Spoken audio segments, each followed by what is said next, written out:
खबर शामिल करते हैं शुजाबाद से, जहां 9 मुंतखब रुकन पंजाब बार कौंसल राना तोफैल अहमद नून का अपने आबाई इलाका पुल खरा पहुंचे पर शानदार इस्तकबाल किया गया। अवाम राना तोफैल अहमद नून के इस्तकबाल के लिए पुल खरा पर सुबह से ही पहुंचना शुरू हो गए थे।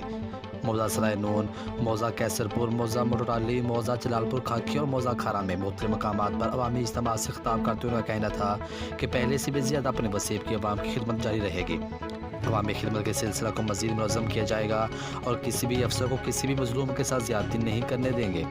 इस मौका पर साबिक़ नाज़िम जलालपुर खाकी मलक एजाज खिलानी, साबिक़ नाज़िम रसूलपुर मलक अल्ताफ़ चन्नड़, साबिक़ नायब नाज़िम उबाड़ा शुमाली कारी अब्दुल करीम नुनारी, साबिक़ जनरल कौंसल मलक सफदर कम्बो पंजनानी और दीगर भी मौजूद थे।